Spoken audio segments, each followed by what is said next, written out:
اعوذ باللہ من الشیطان الرجیم بسم اللہ الرحمن الرحیم۔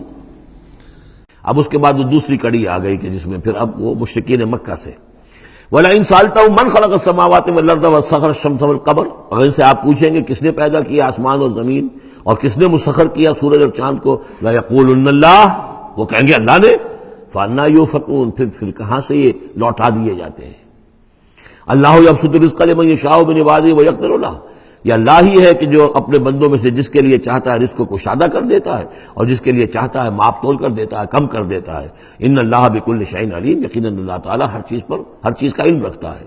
وَلَئِن سَأَلْتَهُم مَّن نَّزَّلَ مِنَ السَّمَاءِ مَاءً فَأَحْيَا بِهِ الْأَرْضَ مِن بَعْدِ مَوْتِهَا، اور اگر آپ ان سے پوچھیں گے کس نے برسایا آسمان سے پانی اور زندہ کیا زمین کو اس کے مردہ ہو جانے کے بعد، لَيَقُولُنَّ اللَّهُ، وہ کہیں گے فوراً اللہ نے کیا۔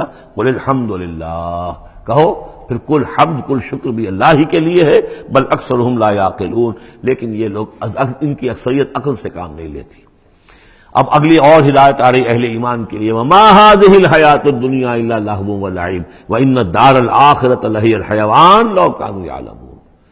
دیکھو مسلمانوں، یہ دنیا کی زندگی تو کھیل کود کے سوا کچھ نہیں، کھیل ہے، کچھ جی کا بہلا لینا ہے، یہ ڈرامہ ہے جو ہو رہا ہے۔ یہاں بادشاہ ہوتا ہے کچھ عرصے کے لیے بادشاہ، جیسے ڈرامے میں بادشاہ ہوتا ہے، لیکن جب مرے گا تو کیا وہ بادشاہت کہاں رہ جائے گی؟ ایسے ہی ڈرامے سے نکل آئے گا، لباس اتار دے گا تو ایک ایکٹر کا ایکٹر ہے، چاہے وہ فقیر تھا پہلے اس ڈرامے کے اندر اور دوسرا ایکٹر جو ہے بادشاہ تھا، باہر نکل کر 3 گھنٹے کے بعد دونوں کے دونوں ایک جیسے ہیں، اور نہ وہ بادشاہ ہے نہ وہ فقیر ہے۔ یہ ہے عارضی سا ہے، لیکن یہ کہ ان الدار الآخرۃ لہی الحیوان، یقیناً آخرت کا گھر وہ ہے اصل زندگی وہ ہے۔ لو کانوا یعلمون، کاش کہ ہمیں معلوم ہوتا، لو کننا نعلم، کاش کہ ہمیں معلوم ہوتا۔ یہ بھی نوٹ کر لیجیے، آخرت کو صرف مان لینا کہ ہاں آخرت ہے، بعد سے بعد الموت ہے، یہ کافی نہیں ہے۔ یہ معلوم ہو کہ اصل زندگی وہی ہے۔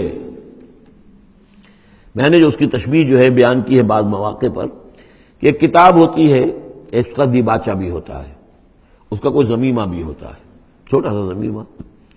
ہمارا جو تصور ہے وہ یہ کہ اصل کتاب زندگی تو یہ دنیا کی زندگی ہے، ہاں ایک ضمیمہ لگا ہوا ہے آخرت کا، اس کی اہمیت ہمارے نزدیک اتنی ہے۔ ضمیمہ ہے بس، دنیا کی زندگی اصل زندگی ہے۔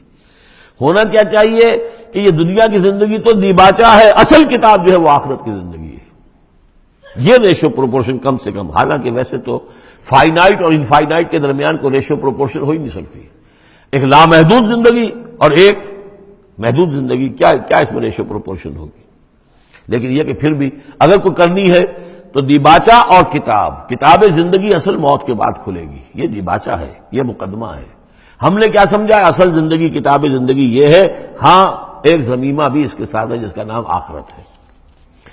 فَإِذَا رَكِبُوا فِي الْفُلْكِ، پھر انہی مشرکین سے پھر خطاب ہو رہا ہے، اور یہ مضمون کئی بار آ چکا ہے۔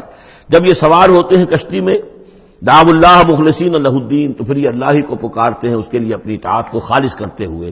فلما نجاہم الی البر، اور جب اللہ تعالیٰ انہیں نجات دے دیتا ہے خشکی کی طرف، اذا ہم یشرکون، تو پھر یہ شرک کرنا شروع کر دیتے ہیں۔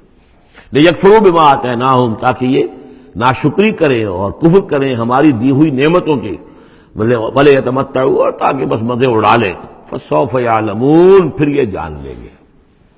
الہاکم التکاثر حتی زرتم المقابر کلا سوف تعلمون ثم کلا سوف تعلمون، اصل حقیقت تو اس وقت کھلے گی۔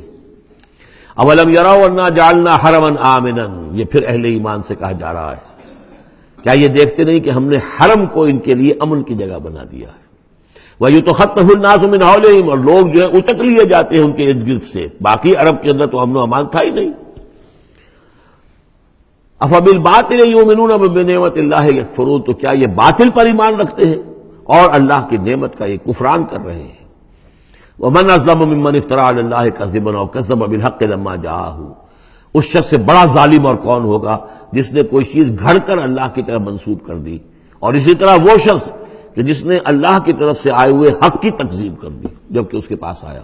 یہ دونوں ہم بدن جرم ہیں، یعنی اگر میں جھوٹ موٹ قرآن جو ہے خود تصدیق کر کے اللہ کی طرف منسوب کر رہا ہوں تو مجھ سے بڑا ظالم اور گناہ گار کوئی نہیں۔ لیکن یہ بھی سوچ لو، اگر واقعتاً یہ اللہ کا کلام ہے جو میں تمہارے سامنے پیش کر رہا ہوں اور تم اس کی تکذیب کر رہے ہو تو تم سے بڑا ظالم کوئی نہیں۔ الیس فی جہنم مثوی للکافرین، تو کیا جہنم ہی میں ٹھکانہ نہیں ہے ان کافروں کا؟ اور آخری آیت جو ہے پھر اسی سیغے میں لنہدین والذین جاہدوا فینا، اہل ایمان کے دلجوئی کے لیے گھبراؤ نہیں، پریشان نہ ہو، والذین جاہدوا فینا لنہدینہم سبلنا، وہ لوگ کہ جو ہماری راہ میں جہاد کریں، محنت کریں، کوشش کریں، جد و جہد کریں، قربانیاں دیں، اظہار کریں، انہیں مطمئن رہنا چاہیے ہمارا پختہ وعدہ ہے، مؤکد وعدہ ہے، ہم لازماً ان کی رہنمائی کریں گے اپنے راستوں کی طرف۔ لَنَهْدِيَنَّهُمْ سُبُلَنَا وَإِنَّ اللَّهَ لَمَعَ الْمُحْسِنِينَ، اور یقیناً اللہ تعالیٰ ساتھ ہے اہل احسان کے، جو اللہ تعالیٰ کے پر ایمان اور یقین اس درجے کا رکھتے ہوں اور اس کے لیے تن من دھن لگانے کے لیے تیار ہوں، تو اللہ ان کے ساتھ ہے، یعنی اللہ کی نصرت ساتھ ہے، اللہ کی مدد ساتھ ہے، اللہ کی تائید ساتھ ہے۔ صدق اللہ العظیم۔